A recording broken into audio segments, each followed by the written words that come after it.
Okay, so here's the video with the answers one by one. We've done some of them already. So we're going to start with 27, okay? And I'm just going to bring up a new one with 27. So it's the motorcycle. And this one I think you actually had to construct. So the first thing you had to notice was, and this is an unusual thing for someone to do, but that the units, 3 meters, was different to centimeters. The reason you don't change centimeters to meters is because 37 centimeters is 0.37 meters. Suddenly we're dealing with decimals. We don't want to deal with decimals. Whole numbers are so much easier. So we want to keep that as 37 meters, and we want to turn the 3 meters into 300 centimeters. That's a lot smarter. Okay. Now we can always convert back when we're giving answers. So the other thing you should keep note is that when if we had to construct the equation from this, they give us the radius of the wheel, 37. And radiuses of the wheel are always the A value, the amplitude, 37 centimeters. So right away, if I was going to do a sine curve, it would be 37 and whatever's here. Right? It's right in the beginning, like 37 sine x. Right there, amplitude and radius of your, whenever you're giving a radius of a wheel question, it's that. Now be careful. Sometimes they tell of a wheel, they'll do something stupid. And they'll say, oh, there's a wheel inside the wheel. And that wheel inside the wheel is 5 centimeters from the perimeter. Well, suddenly you got to do 37 minus 5 and come up with this new radius of this inner wheel is 32, right? Sometimes they do that. They want you to focus on the inner wheel. Not often, but I've seen questions like that. But when they give you a wheel with the radius is automatically, boom, right there. And that's because the sine curve of this wheel goes up and then down, like that. All right, so go back to the question. Doesn't even want us to construct it. It wants us to realize that this wheel has a distance of 300. It's obviously not to scale, because if it was to scale, it would be something like this. That wheel, and here's the ground down here. And that distance from the bottom of the wheel right there would represent the 300 centimeters.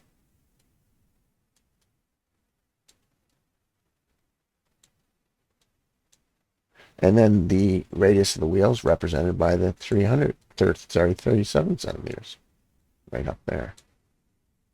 And it asks, what's the maximum height? Well, that's actually taking this height, and we're not actually adding the radius. We'd be adding the diameter, the total, 2 times the radius. So that means we could double the radius and come up with 74. And realize that this whole length from here to here is 2 radiuses long, 74. Which means the max height is 300 plus 74. And it's going to be right there. That's going to be the max height of 374. So we can already just answer that question. They don't want us to do anything more. But if they wanted to do more, we'd also come up with the realization that the axis of this wheel is right there. And that represents 300 plus another 37, right? Because it's the radius on this side. So right away, we'd have the axis right away. We could half construct our wheel. Boom. We have the axis and we have the amplitude. We just need to figure out the period. If they told us the wheel went around in 60 seconds, we'd have to take 360 and divide it by 60 seconds. And we'd come up with 6x. Like that. I know the axis disappeared there. That's just because the text is too big. There it is. And then if they said we wanted to start at the bottom, we'd have to change it to a cos curve and make it a negative. But anyway, all these things are doable and constructible. And since your test is an hour, she obviously is not going to put crazy details. Maybe 1 or 2 questions. I actually hated the identity questions. I think they were unfair. So here we go. This one is they even don't make us construct a thing here. They just give us the formula. So always read your questions so you don't do too much work in advance. They want to know how long does it take to make 2 complete cycles. Well, for that we just need to know the period and double it. We can see it's 12 there. So it says 12 there, so we take 360 divided by 12, it will give us the period. We discover that's 30 seconds. So that's 30 seconds to do one full complete turn. That means another 30 seconds to be 2 complete turn, which means the answer to taking 2 complete cycles would be it takes 60 seconds to make 2 complete cycles on the Ferris wheel. And you should always do that instead of scribbling 60 seconds somewhere where she can't see it. This way she can see it. It will take 60 seconds, if you have time, to make 2 complete cycles on the Ferris wheel. This is how you should answer all science and math questions. And going on to the next one. I think we did the next one. So I've got to take a picture of it.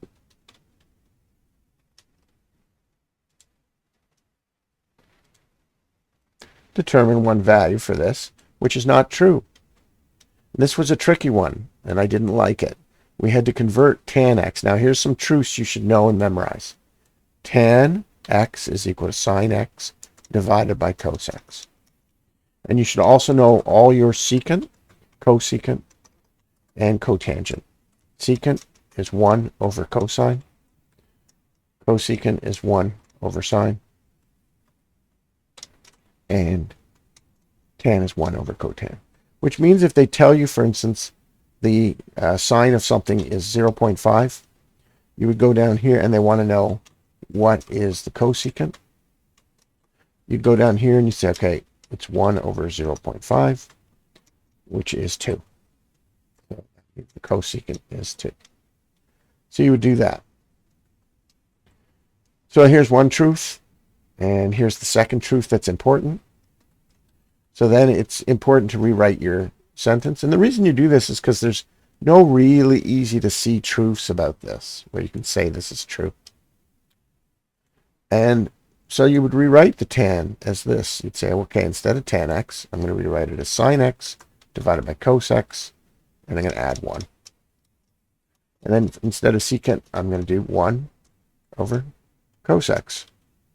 Now, whenever you want to get rid of a denominator, you just have to multiply both sides by it. But notice that these things are being added on the right. That means technically you should put them in a bracket. Like that. Okay? Because they're being added. And now if I want to get rid of this denominator on the right side, cos x, I would want him multiply. The reason I think it's a good idea because I see cos x down here as well. So if I multiply both sides like that and like that. Now this must distribute through. And I noticed you had some problems with the conceptualization of this. This just cancels. So we got it equals 1. Okay. When we multiply this, if cos x is multiplying sine x and sine x is also being divided by cos x, you can look at it this way. This might make it easier to see. It's clear that they cancel. Okay? So, when that goes through to this one, we're just going to be left with sine x. And of course, when cos x multiplies by 1, we're just going to get that. So the question becomes, when is the situation when you can add sine x plus cos x and get 1? Now, I stumbled with this for a long time. And that's because it's hard to think of two values of sine x and cos x that equal to 1. But the very simple answer is, well, when this one is 1 and this one is 0, it's true. And when this one is 0 and this one is 1, it's true. Now, I don't know if there's an algebraic way. We can ask Desmos to draw it for us. When is this true? And it should identify all, and get rid of this.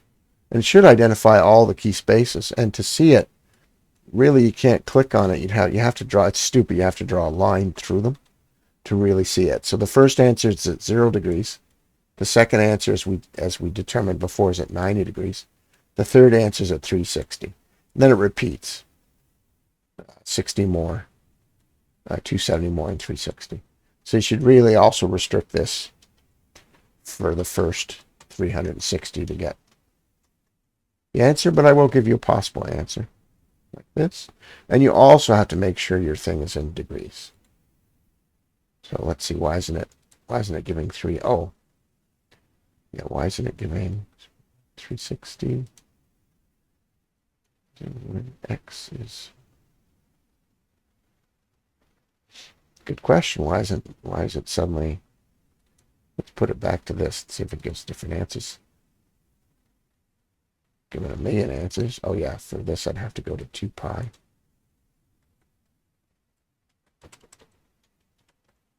Yeah, something weird's going on here.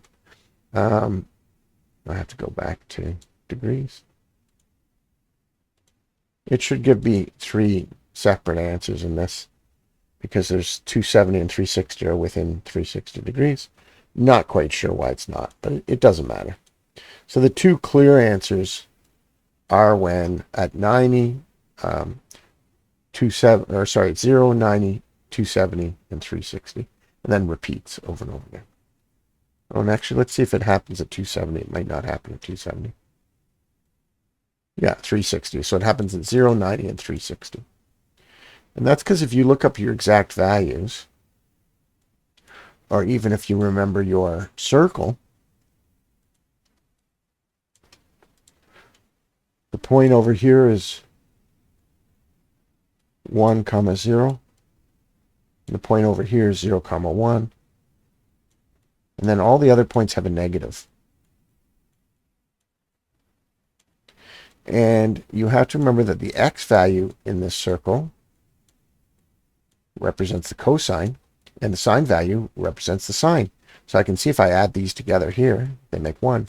If I add these together here, they make 1. If I add these together over here, they make -1. So it doesn't fit this. If I add these two over here together, they make -1. So you can see that this represents 0 degrees, this represents 90, and then all the way around, this represents 360 again. So you have to sort of figure the logic of that out, because honestly, I don't think there's an algebraic way to do this. You'd have to find a way to convert cos into a sine value, or sine into a cos value, and there's really no easy way. I mean, you could convert it into this. Sine is the square root of 1 minus cos squared. And then you could square everything, but that's just a nightmare. You're entering into nightmare city. You might be able to multiply both sides. And now that would be stupid. If you multiply both sides by... Nah, this is just me rambling, so maybe skip ahead here. I multiply both sides by sine x minus cos x. On the right, if I multiply 1 by sine x minus cos x, I get this.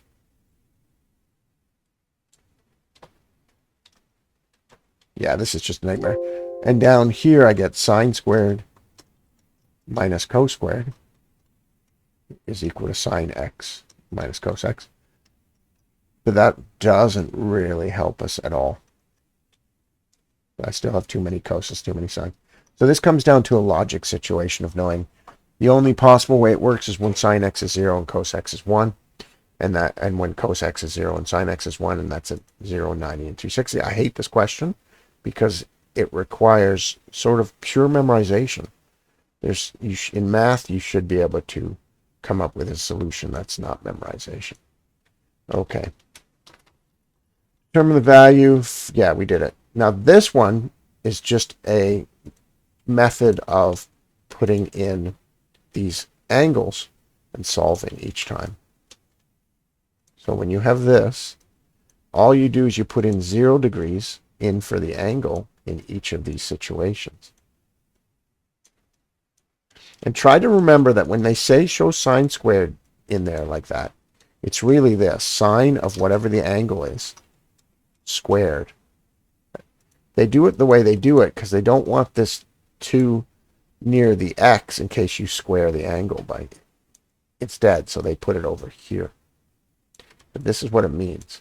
Now the problem with this question is the sine of 0 degrees is 0. So it's going to make this left side 0 and this right side 0. So it keeps it as a truth. And at 180, sine is also 0. So that would make the left side 0 and the right side 0. And at 360, sine is also 0, which would make the left side 0 and the right side 0. All of which seem like it's possibly a true identity. It's only when we use this angle that we discover the left side will not equal the right side. So if you see a question like that, it might be smart just to run straight to the angle that doesn't look like an even 90 degrees. And if you put it in, as I don't know if you remember, but we'd have to find the sine of 235 and square it, and then multiply it by the secant of 235. And by the way, the secant is the same as 1 over the cos of 235. If you don't have, should have the secant on your calculator though. I'm going to send you a link of how to use your calculator. And sine of 235 times the 1 over cos of 235. And that's how you do a secant if you don't have it in your calculator. And quickly, and remember that this one here is squared, and it's almost certain, since they're both multiplying a secant, if this one square is different than that, this is the same as that, right? So let's divide both sides. If we divide both sides by that, it disappears, right? This is the easy way to see it. This definitely won't be true, that part, but you can just leave the secant in there. We really don't need it. And actually, the original question is deceptive as well. Because look, you're allowed to, in math, do to one side as long as you do it the right side. So what happens if I divide by secant alpha on both sides? Well, it would disappear. We're just left with when is sine squared equal to sine. That makes it a lot clearer, right? And if you wanted to mathematically make your life easier, you can do that. That still makes it true. But anyway, let's do it the long way. When we do sine 235, we discover this. See, my thing has cosecant. We discover that and note it. And we're going to keep it for the right side because we need it for the right side as well. We need it for over here. That's the sine 235. But on this left side, we have to square it, and it's going to become positive. Right there. When something becomes positive, it's going to change our answer. So that's the answer for that squared. And then cos secant for 235 is going to be the same on both sides. Which is why you don't even need an equation. It's that. And just to make sure, because I kind of fumbled around a bit there. It's that. Just remember that. So I'm going to put that in memory. I'm going to clear it, and I'm going to show you how you could do the cos of 235. 1 divided by the cos of 235 will give me the same answer. There you go. See that? Same as my memory. So that's the answer here. I'm just going to shorten it. And that's the answer here. Just going to shorten it. It's clear, very clear visually. If I multiply this same number here as this same number here by positive 0.6710, it will not be the same as multiplying it by negative 8.8191. You can do it in your calculator if you want, but right away, since this left side is not going to equal the right side, it means that this identity here is not an identity, or this phrase equation is not an identity. It only works for 180, 0, and 360 because sine of those things are 0.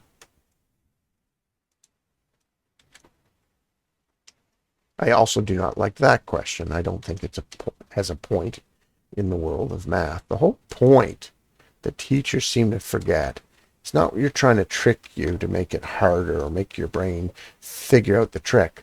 The whole point of math should be learning how to do the math. So a boat is approaching a cliff like that. And it always helps to do visuals. I strongly urge you to do visuals. Even on doodles, we'll make a cliff, we'll make it wide, and we'll draw the ocean. Right there's my ocean.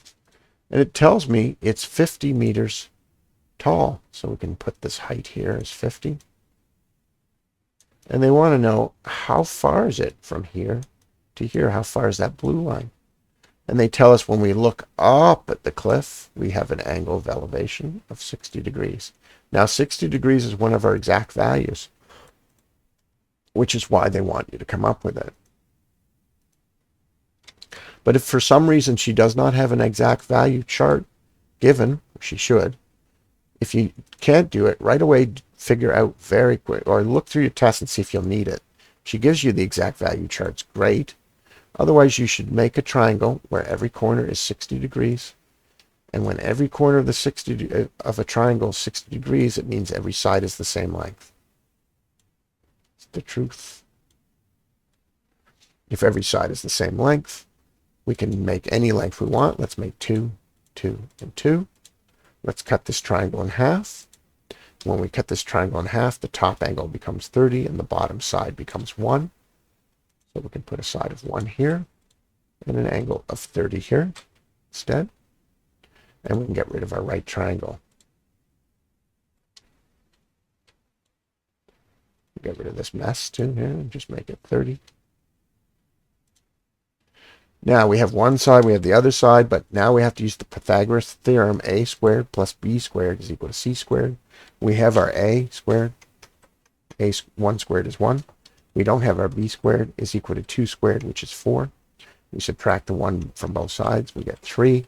We have to square root both sides, so that means b is the square root of 3.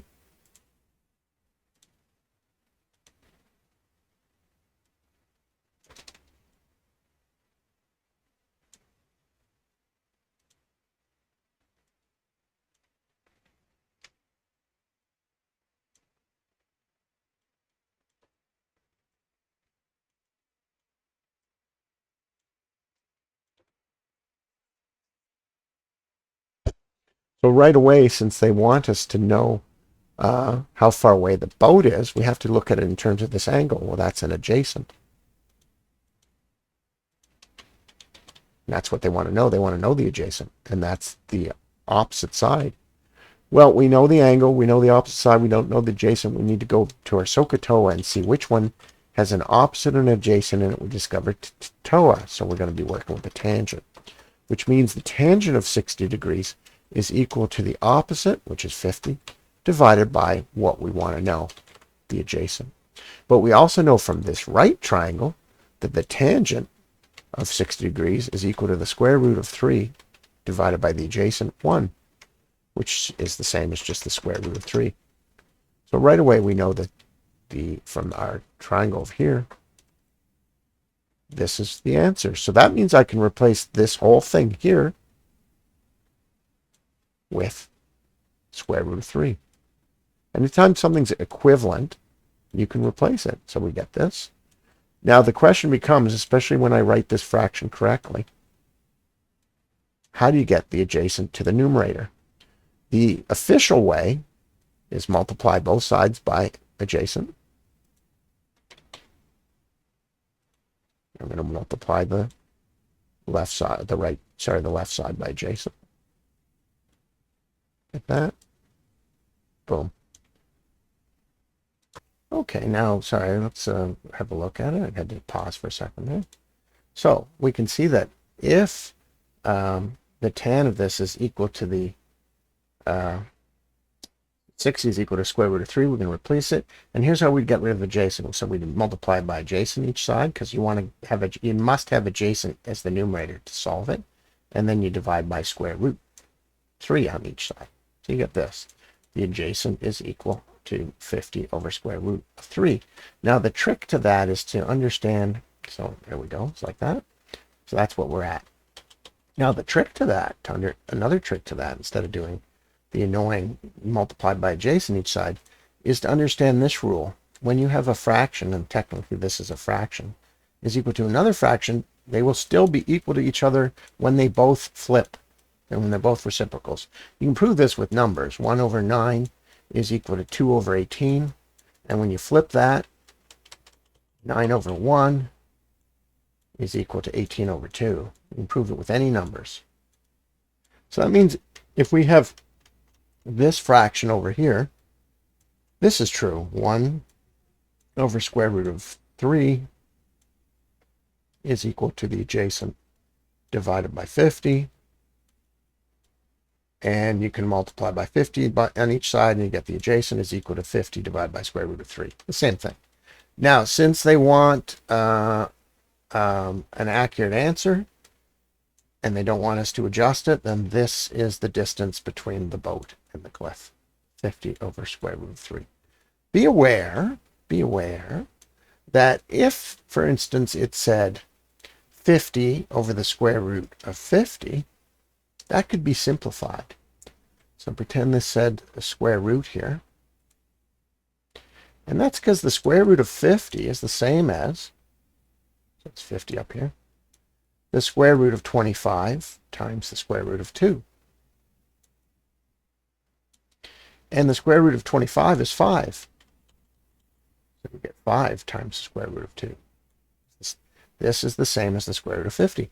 Then the 50 and the 5 can divide. You get 10 over square root of 2. So that is the simplified version of 50 over square root of 50. This is not the case. This is as simple as it gets because 3 is a prime number. So the distance between this boat and the cliff is 50 over square root of 3. Meters. Yeah, you might lose a mark for getting meters. Okay. We'll go on. The next one. And these are determined the corresponding reciprocal ratio that corresponds to this. Okay. This is actually quite easy. And this is to know your basic rules, which is several of them. Sine, tangent, the equivalent to cosine, or the reciprocal to cosine rather, is secant. Secant is equal to 1 over cosine. Cosecant is equal to 1 over sine. This is just something you memorize, and how I do it is, I normally assume cosecant belongs to cosine, and that secant belongs to sine because of how it sounds and the letters they start with. And I just remember the opposite. Secant goes with cosine, and cosecant goes with sine. And finally, cotangent's a little easier to remember. It's 1 over tan. The reverse of this is true. Keep this in mind, that cos is also equal to 1 over secant. Sine is equal to 1 over cosecant, and cotangent is equal to 1 over tan. But we're dealing with this because they want us to figure out the corresponding ratio, reciprocal ratio to cosine. We can see it's right there. It's the first one. It's secant is the corresponding reciprocal ratio to cotan, or to cosine rather. And they've given us the cosine, which is this. And when you divide that, you discover it goes in 1.28 times. No, I think it's 1.25 times rather.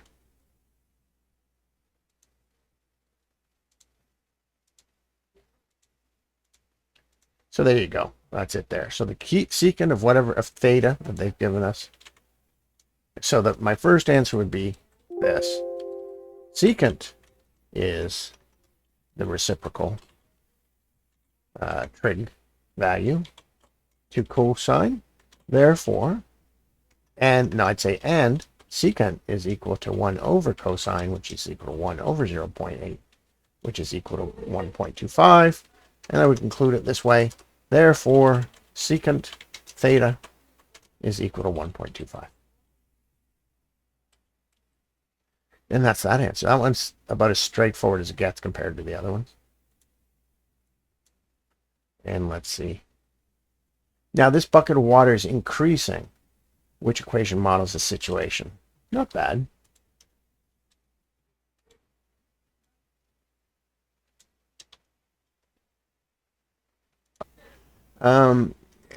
So this bucket increases, so it's going to be 1. As soon as you see increase, you know it's 1 plus the percentage. And the easiest way to remember is that it's not 1 plus 4.8, it's 1 plus 4.8 over 100, which is 0.048, which is, when we add 1, is 1 plus 0.48. So that means the volume of the bucket is equal to the initial volume times 1.48 to the power of time in hours, because they tell us it's each time. So I would even say this. I would say volume is in milliliters, initial is equal to 425 milliliters, and time is in hours, and then I would replace that initial with the actual thing. And you can have milliliters, but you don't have to. And because we don't know time yet, we put T. Now, keep in mind that if they ask you what a volume is in such and such amount of time, for instance, if they say, what's the volume in 5 hours, you put a 5 here, you do 1.048 to the power of 5 first, because it's bed mass, and then you multiply by 425. And if they ask you when is the volume 1,000 liters, you would do it like this. 1,000 is equal to 4.25 times 1.048 to the power of t. And then you do this.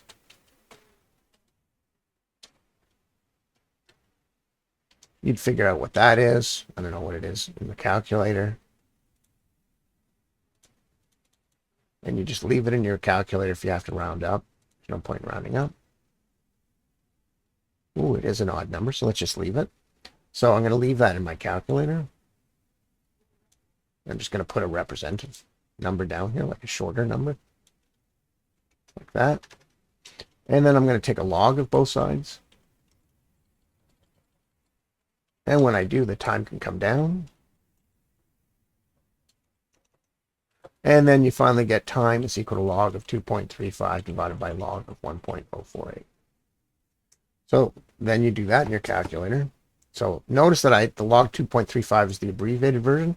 This is the long version. So I'm actually going to take the log of this, the long version, and divide it by the log of 1.048.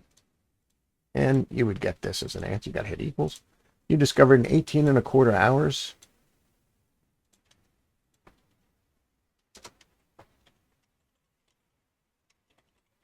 It becomes 1,000 milliliters or 1 liter. So it takes 18.25 hours to that increase. Keep in mind your teacher's tricky. She might say there's a hole in the bucket and it's decreasing. And it started at 425 milliliters and it decreases by 0.4 or 4.8%. Then you have to do this. Take your calculator and you discover, oh, that comes to 9.952. And anything below 1, becomes 0.952. And anything below 1 is decreasing.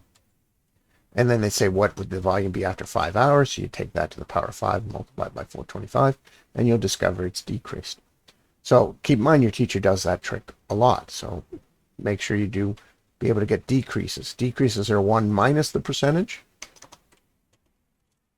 And increases are 1 plus the percentage. I can do the plus sign there, but whatever. And let's see if I can do 21 quickly, or 20. What are the domain and range of function? Oh, this is a tricky one, so I'm going to just pause and have some lunch and get back to this. Okay, let's continue with number 20. Oh, I didn't quite copy it. Let's try that again.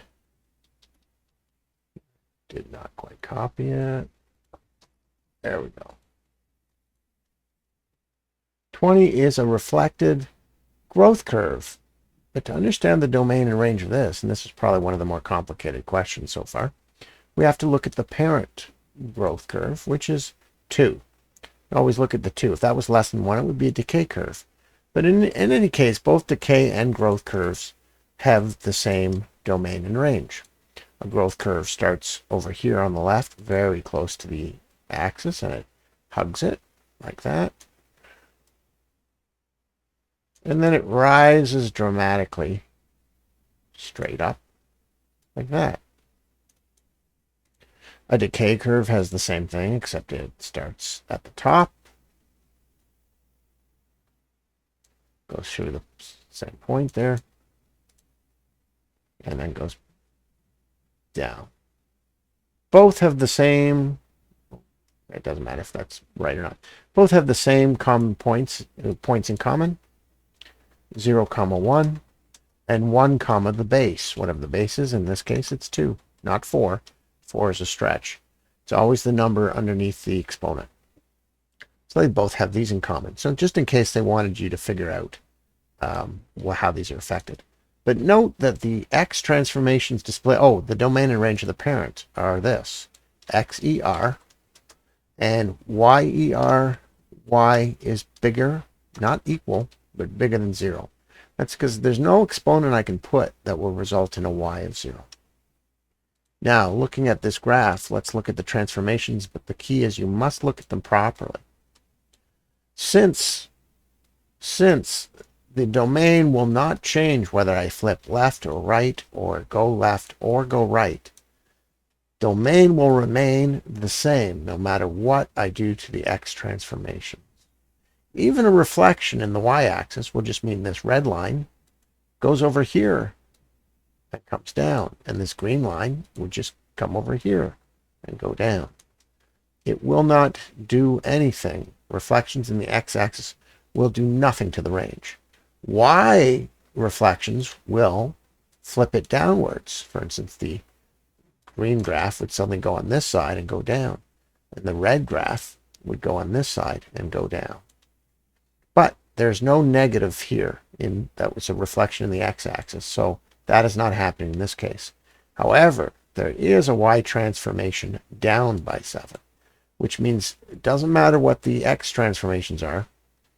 The green graph will come down 7 units, and the red graph will come down 7 units, which means their above 0 changes to above -7.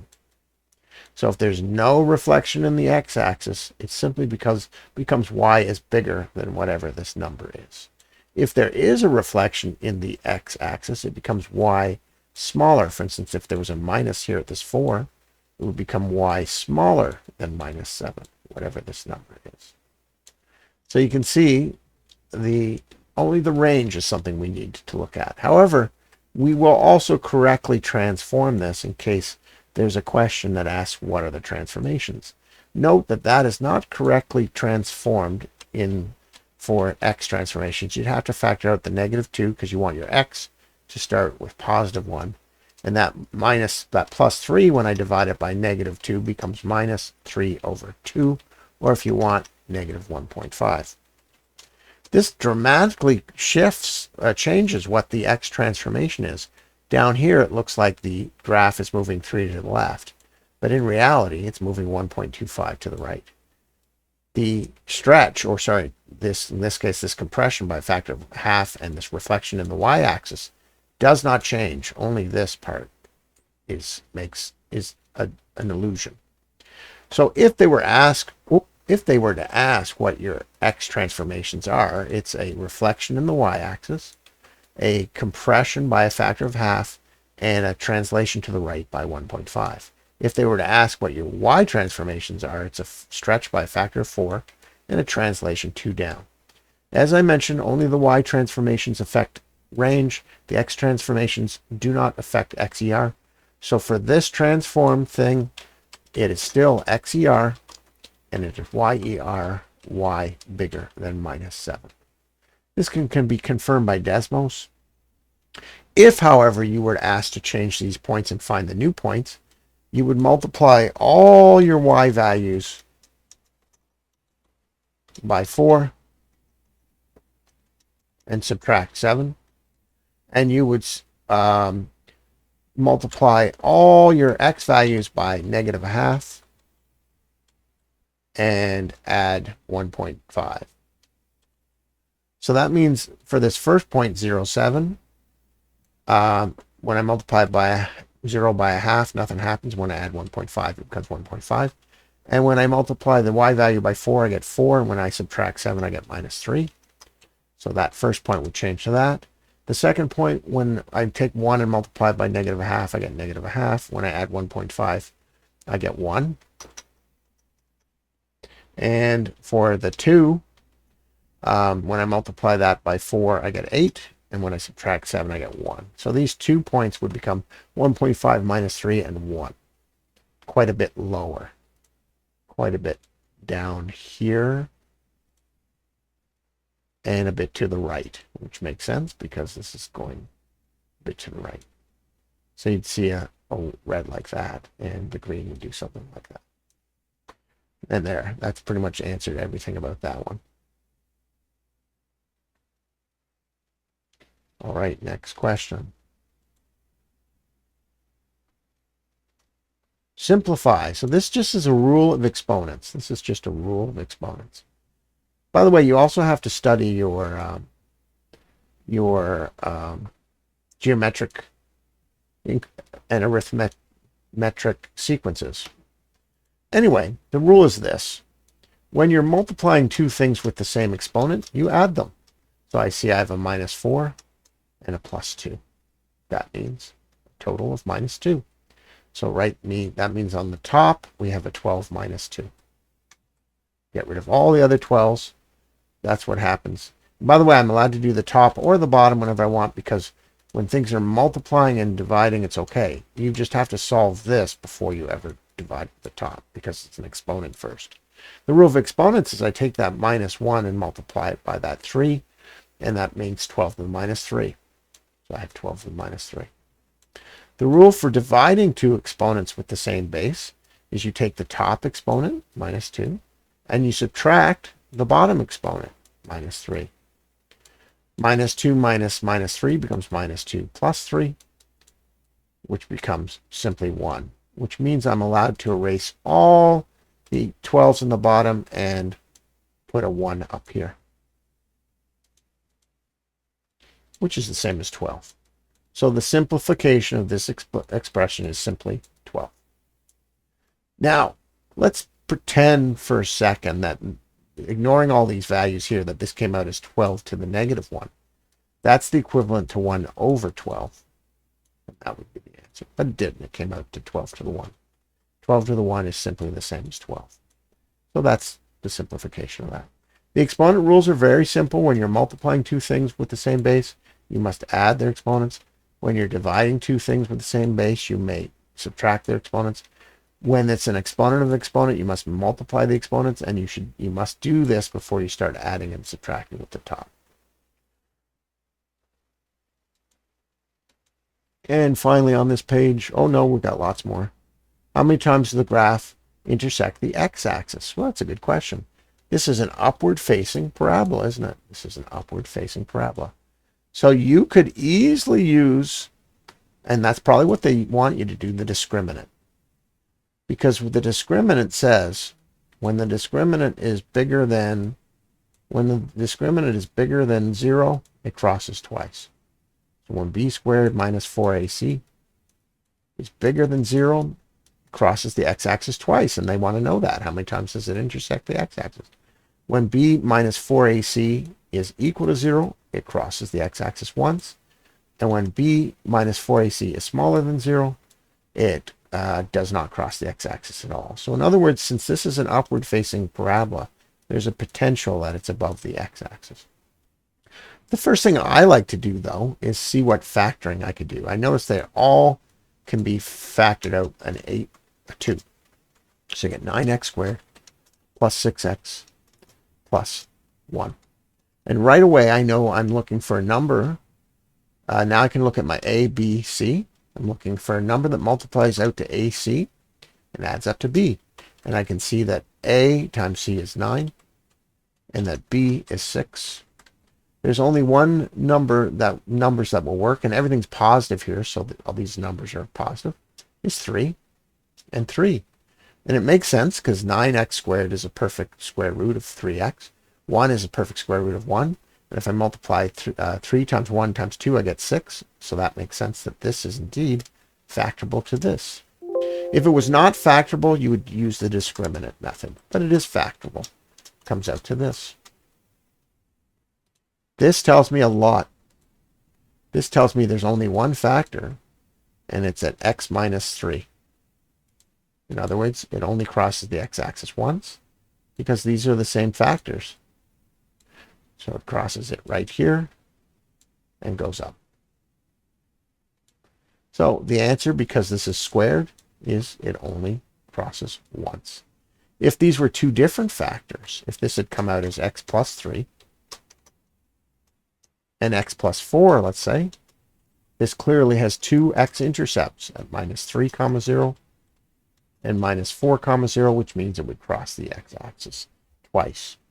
But these factors are the same, which automatically means it can only go through the point x minus 3. Since they both have the same x-intercept, we don't have to write them twice. It just means it goes through it once. That's the answer. If you could not factor it, let me show you how this will work. You would go back to the original equation, and I'll use the discriminant method. Since we know it's now one x-intercept, we can expect the discriminant to come out to 0. Let's list our ABCs. A, and you can use the factored version too. That's okay. A is equal to 12, or 18, B is equal to 12, C is equal to 2. It's B squared minus 4AC. So if this comes out to 0, it has 1x intercept. 12 is B, so 12 squared is 144. We get minus 4 times 18 times C, which is 2. So minus 4 times 18 is minus 72. 72 times 2 is 144. So you get minus 144 minus 144. That equals 0. If the discriminant equals 0, we have 1x intercept. So that's another way. That might be the faster way, actually, if you don't like factoring. Note that had I factored out the 2, I would still have a 9x squared plus 6x plus 1. And I can still use A is equal to 9, B is equal to 6, and C is equal to 1. And I can use the B squared minus 4AC. And B squared is 6, which is 36. 4 times A is not 4 times 9. C is 1. 4 times 9 is 36. We still get a 0, even when we factored out the 2, which still tells me my x-intercept crosses 1. So you can use the discriminant or you can use factoring for this question. Either or. If the teacher tells you to use factoring, you should use factoring. If they tells you to use the quadratic, you should use the quadratic. My feeling is that the quadratic was supposed to have been used there and should have. So a triangle is a base this and a height of this. So let's write that down.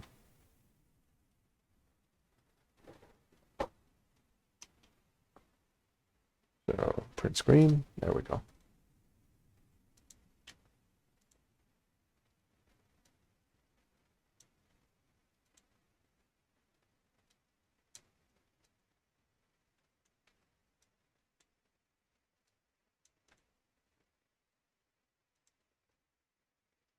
So if this is a triangle, let's just make it a normal triangle that we can figure out.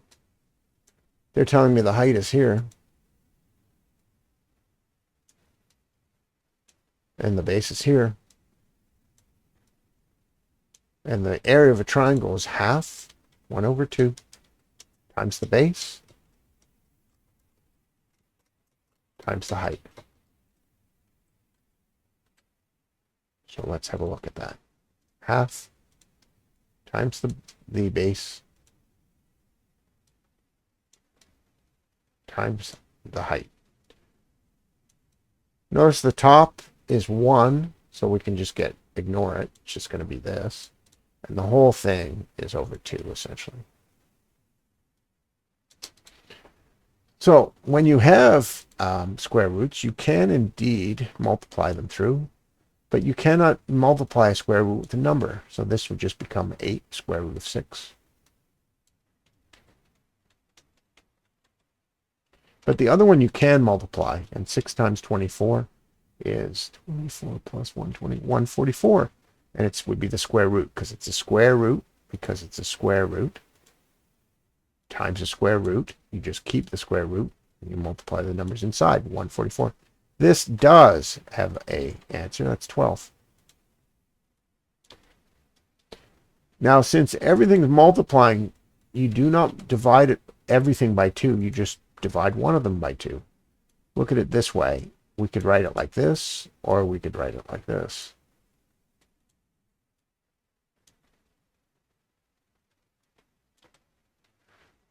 And that is because if this was all over 1,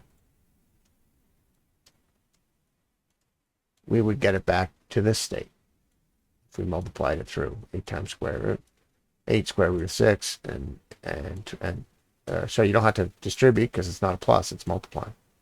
So that means this 2 can just be factored into one of the things right away, which I'm going to factor it into the 8 and just get 4.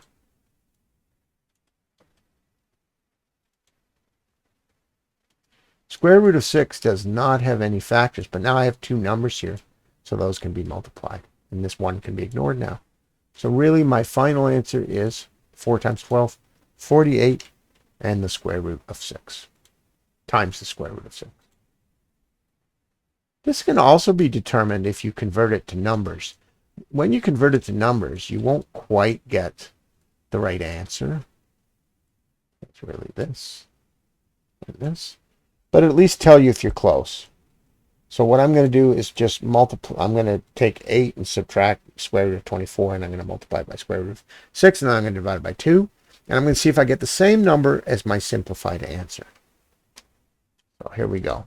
8 minus the square root of 24 is this. And then when I multiply it by the square root of 6, I get that. And when I divide that by 2, I get this. An ugly answer, but I'm just trying to see if I simplified correctly. So that's if I multiply all those things up top. Now I'm going to take this down below, 48 times square root of 6, and see if I get that.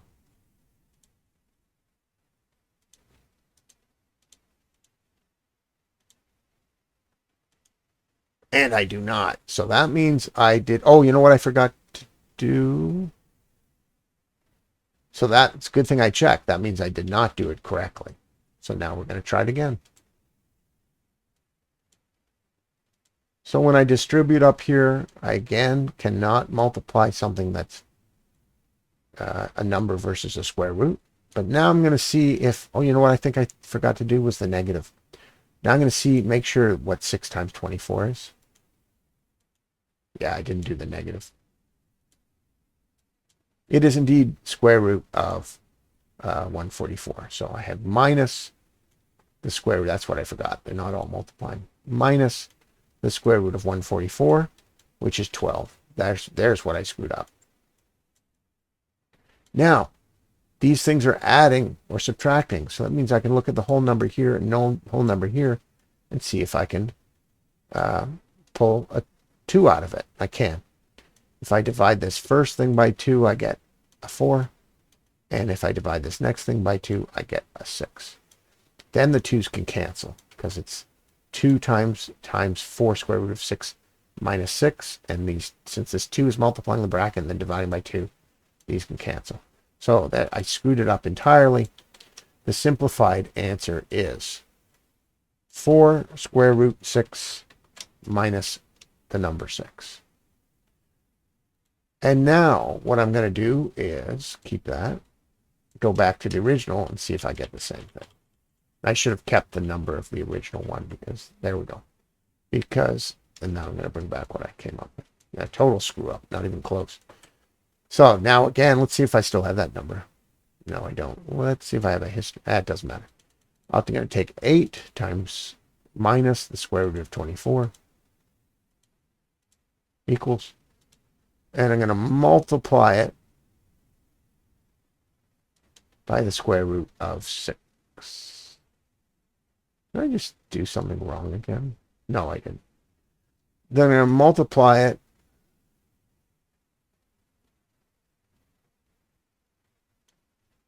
by the square root of 6. And then I'm going to divide by 2. And I get this. This one I'm going to put in the memory. And then I'm going to see if 4 times the square root of 6 minus 6 is the same thing. Well, good thing I checked. It is indeed the same thing. So good thing I checked because my simplification the first time was wrong. This is a good example of verification is a good way to catch your mistakes.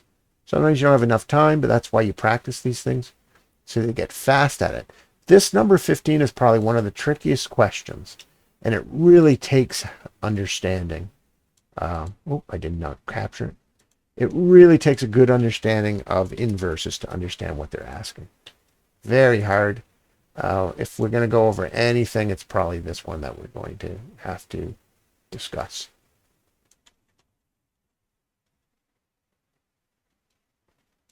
Okay.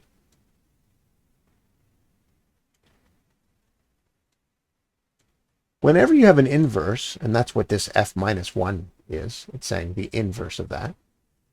Yeah, it might be possible to factor and figure out the inverse equation and figure this all out. But they're essentially saying, I have an x and a y value up here.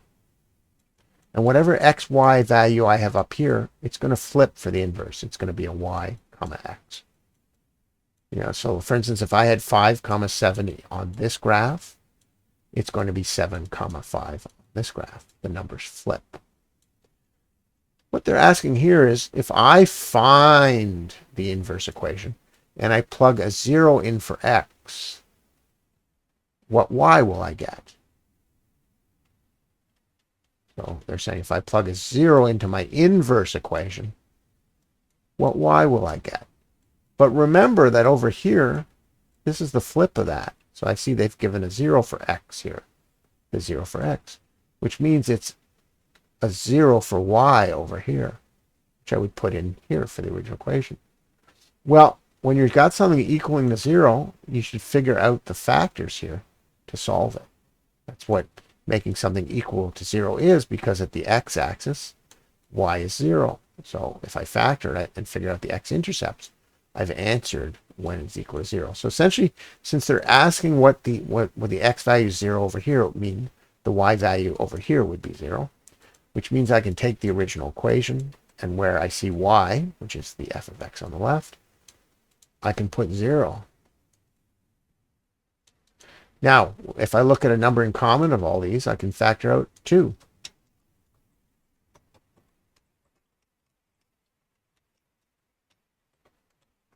Now, that makes it my life easier, because I now no longer have a big A. I don't have to group, and I don't have to do any of that. I'm essentially looking for a number that multiplies out to minus 21 and adds up on 4 at 4.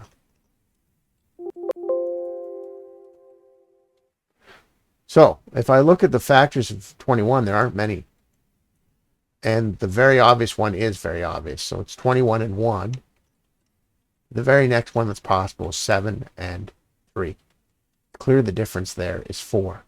But notice that the value up above is negative and the value down below is positive, which means I have a positive and negative number, and the bigger one has to be positive. So these are this is the answer, because 7 plus minus 3 is 4, and 7 times minus 3 is minus 21. So right away I can get the factors here. And I'll show you why this is true later on. X plus 7. And that means the x-intercepts for those 2 points, or those 2 factors, are 3 comma 0. There's my y of 0. And minus 7 comma 0. Well, now that I have 2 points on this graph that have a y of 0, I can figure out the 2 points on this graph that have an x of 0, because these y's here and here become x zeros over here on the inverse. So that means the point on this side that they're looking for, which is when x is 0, what's y going to be? It's going to be 3. And when x is 0, what's y going to be? It's going to be minus 7. Now, you can spend your lifetime inversing that parabola, and it's going to be a hard one to inverse. You pretty much have to complete the square to do it. And you could complete the square and figure it out that way. It would be difficult and annoying to do it. But you need it in vertex form if you're going to inverse it and solve it. I'm going to go through that just to show you. But before I do that, I'm going to pull up Desmos, and I'm going to put this graph up, and then I'm going to show the inverse to show that why my 2 points are correct. So we're going to pull this up. We're going to pull Desmos.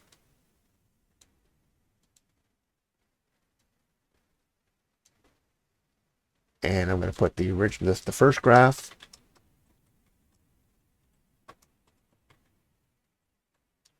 And it's going to be very easy to do my second graph. I simply do the first graph with y. And instead of figuring out the inverse, I let Desmos do it for me. I make this y and this x, and it's going to draw the inverse for me. Now, to find those points is going to be very easy, because on the first graph, those points are here. And on the second graph, I should be looking for 0, comma minus 7, and 0, comma 3. And those will be on the y-axis. Oh, interesting. Why is that? Oh, yeah. So those will be on the y-axis in the blue.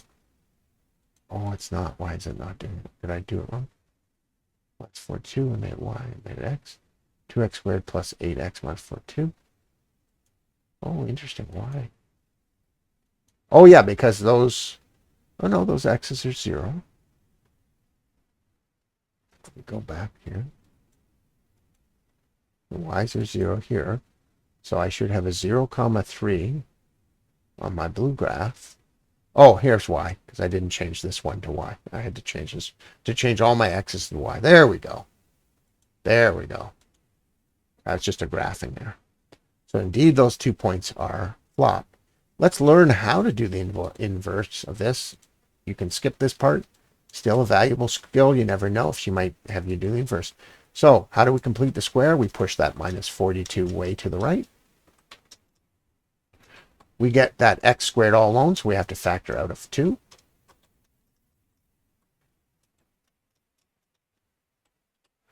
And we can half complete the square too.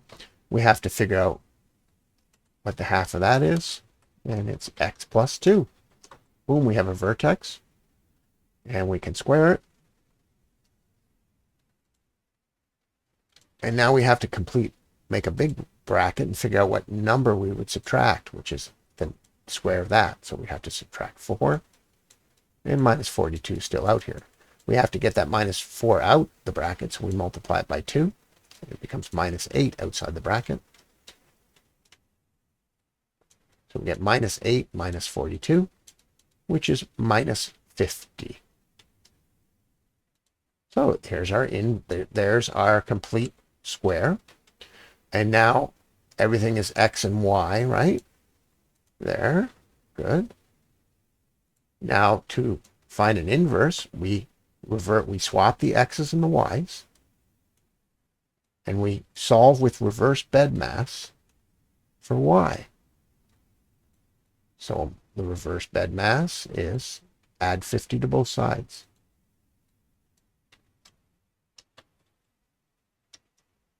You get 2 times bracket y plus 2 squared, like that. The next point of this will be divide by 2 on both sides.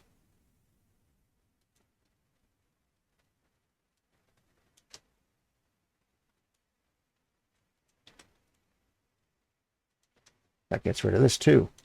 Next, you have to square root both sides. And as soon as you square root, you have to add a plus or minus. That gets rid of this. And then finally, you have to subtract 2 from both sides. So you finally get y is equal to that minus 2. So that's the inverse equation. It's a sideways parabola, both sides because of plus minus. Now, this is also, instead of y, it's also the f of minus 1 to the x. So now we can just put in 0 for x and solve. 0 plus 50 is 50, plus 2, divided by 2 is 25. The square root of 25 is 5. So we have plus 5 minus 2 and minus 5 minus 2. So plus 5 minus 2 is 3. And minus 5 minus, did I get that right? Minus 5 minus 2 is minus 7. So when x is 0 in my inverse, y is 3.